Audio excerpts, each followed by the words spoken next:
Next up is Dead Space 2. I have the first one. I started playing it, but I haven't beaten it yet. But I do want to continue playing that at some point. I might actually finish playing that up next. But anyway, that's Dead Space 2. Next up is a game I know a lot of people hated, but I want to try it out for myself.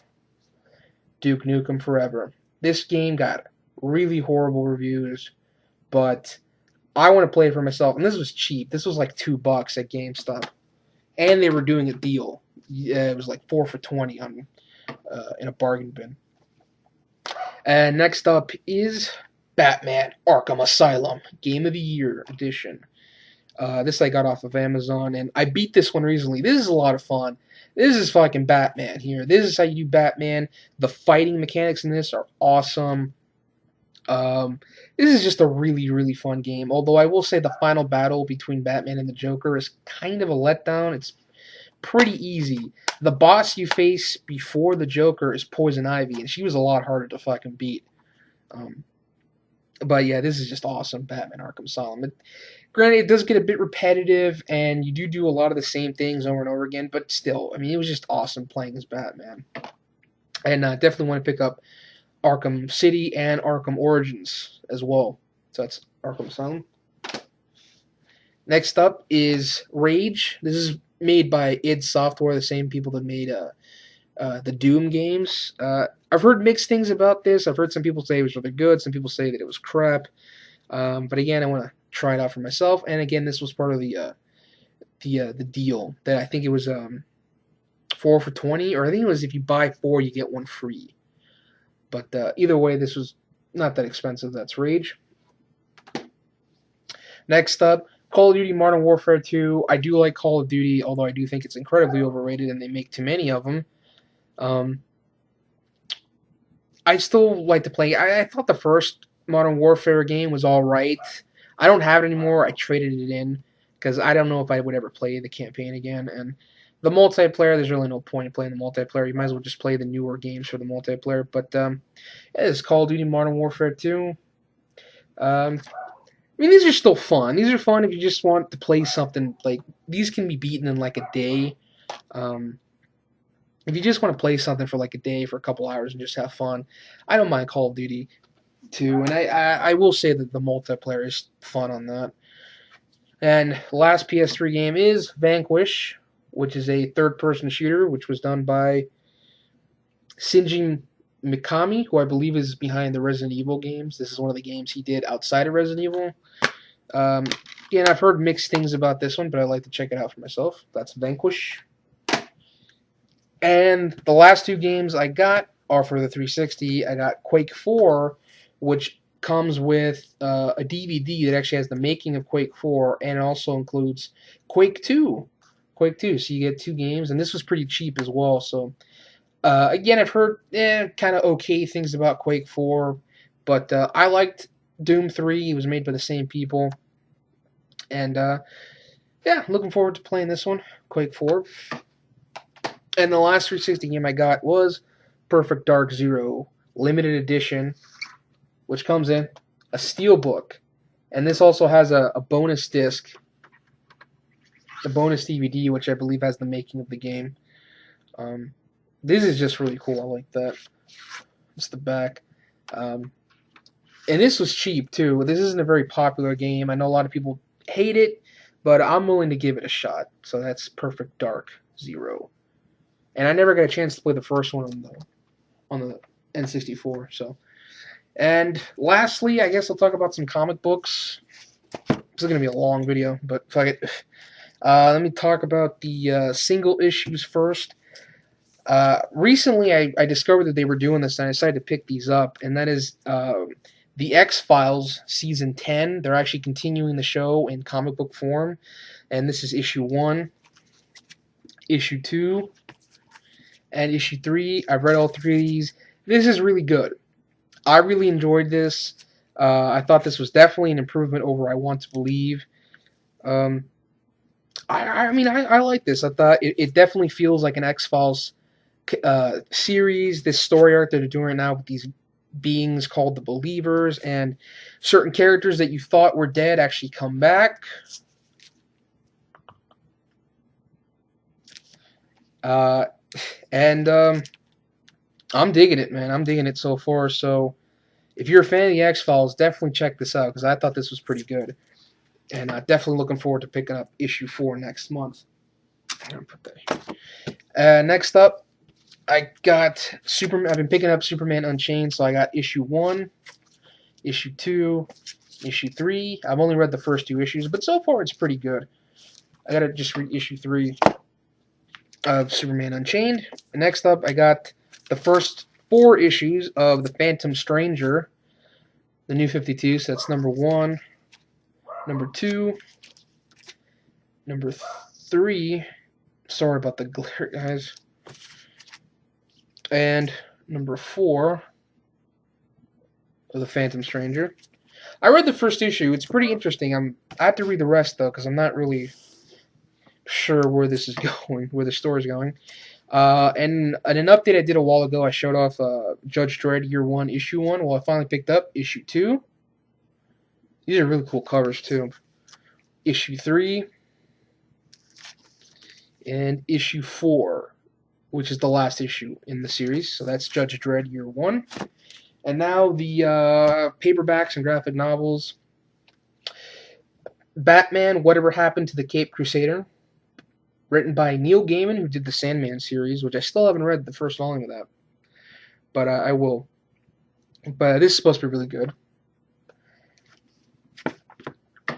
And we got more Batman with The Dark Knight Returns. I've seen the animated films that they did of this, and I just had to read this, even though I know it's probably nothing that wasn't already in the movie.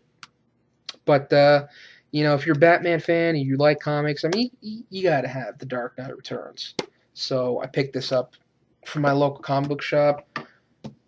And the last Batman thing I have is Batman Nightfall Part 1. This is the one where Batman gets his back broken. Very significant story in the Batman history. And since I was incredibly disappointed with the Wolverine, I decided to pick up Wolverine by Chris Claremont and drawn by Frank Miller. Even that picture alone is more badass than anything in the movie.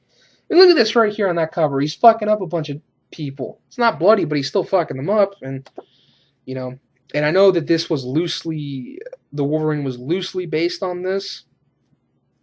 Very loosely, apparently. But I heard this was a really definitive Wolverine comic, so I decided to pick it up. And it can't be any worse than the fucking movie, that's for sure. Next up is Green Arrow Year 1. I'm really a big fan of Arrow on the CW. Yes, it's a CW show. Yes, it's not perfect.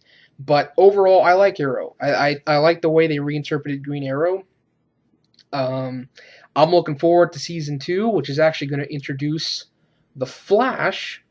And then The Flash is going to get his own TV show. So The Flash is returning to the small screen once again. So really looking forward to that. And really looking forward to Arrow Season 2. I really enjoy the show. And a lot of the stuff that was in Arrow was inspired by Green Arrow Year 1. And not a whole lot of Green Arrow like him in the costume. A lot of this, it all basically takes place on the island. But I heard this is supposed to be really good. So that's Green Arrow Year 1. This is actually the hardcover edition. And this is out of print too, so you're going to have to probably go online if you want to read that. And next is a bunch of Superman stuff. First up, I got Smallville Season 11. I do enjoy Smallville. Is it a perfect show? No. Is Tom Welling a phenomenal actor? No. Does it have its problems? Yes, but it also does a lot of things right. In fact, I feel that Smallville did a lot more for the character of Superman than Man of Steel.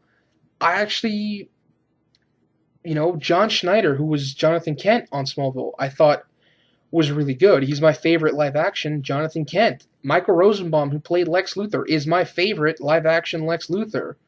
Nothing against Gene Hackman or Kevin Spacey, but if I had to say what my favorite live-action interpretation of Lex Luthor is, it'd have to be Michael Rosenbaum. I thought he was really good, and I really liked what they did with his character. I really liked, although Tom Welling wasn't a great actor, I like what they did with his character. I like how they developed the character of Clark Kent.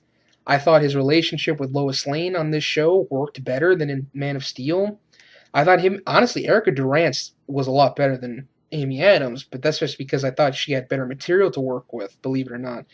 And I thought her and Tom Welling, Erica Durance and Tom Welling, had really good chemistry.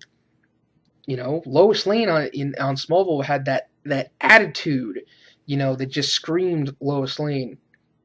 And it's not perfect, but I overall like the show, and this is a continuation of the series after he became Superman.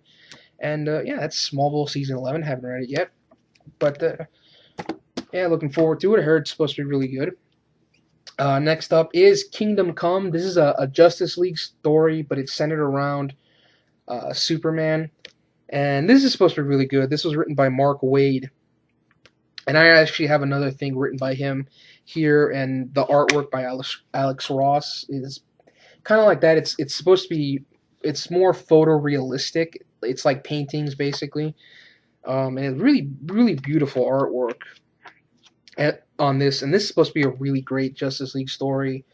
It's an Elseworld story, so it's not in the continuity, so it's basically standalone. Next up is Superman for All Seasons, written by Jeff Loeb with art by Tim Sale, which those guys actually did a lot of a trilogy of Batman stories that I would like to read. So yeah, this is Superman for All Seasons. I haven't read it yet, but I heard this is supposed to be really good. Next up is All-Star Superman, Volume 1,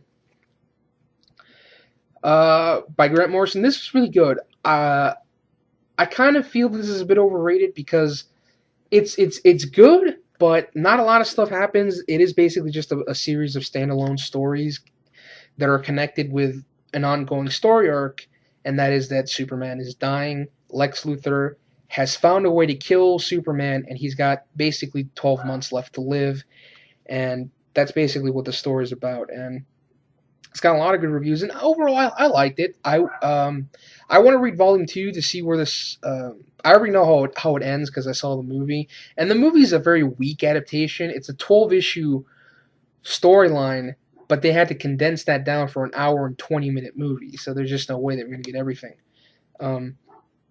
But All-Star Superman, it was good. I wouldn't say I loved it, but it was good. It was good. It's basically more character driven than action. Next up is Superman: Whatever Happened to the Man of Tomorrow. This was written by Alan Moore, who wrote Watchmen. This was meant to be basically the last Superman story. This was the end of the Silver Age Superman. After this, he would be rebooted for the 80s, as well as Batman. He was rebooted with Batman Year One. But this is supposed to be really good as well. So yeah, that's Whatever Happened to the Man of Tomorrow. And I'll save that one for last. Next up is Superman Secret Origin. Once again, another Superman origin story, but written by Jeff Johns. He's one of the top guys at DC right now. And Jeff Johns, he's actually working on developing the Flash TV show for the CW, along with the producers of Arrow. And Jeff Johns is a big Flash fan. In particular, Barry Allen, because Barry Allen is going to be the Flash in that new show. So I'm really looking forward to see what they do with it, especially if they got Jeff Johns there, who's a big fan of the Flash, who wrote Flashpoint. He actually wrote the Flashpoint storyline, which they adapted with the Flashpoint Paradox. So yeah, looking forward to reading this. It's got some great artwork on this, and they actually drew Superman kind of like Christopher Reeve. You can actually tell right there. He looks a lot like Christopher Reeve. So yeah, it's Superman Secret Origin. And lastly is another Superman origin story, and that is Superman Birthright, also written by Mark Waid. And I'm reading through this right now. This is really good. A great retelling of the Superman origin. I feel this actually does a better job retelling the origin of Superman than Man of Steel. This actually has great aspects of the character. You really feel for the character. I was able to connect with Clark Kent on an emotional level. I felt for the guy when some of the stuff happened to him. I'm only halfway through the book, though, but so far I really enjoy it. Not a whole lot of action, but it still moves at a really fast pace, and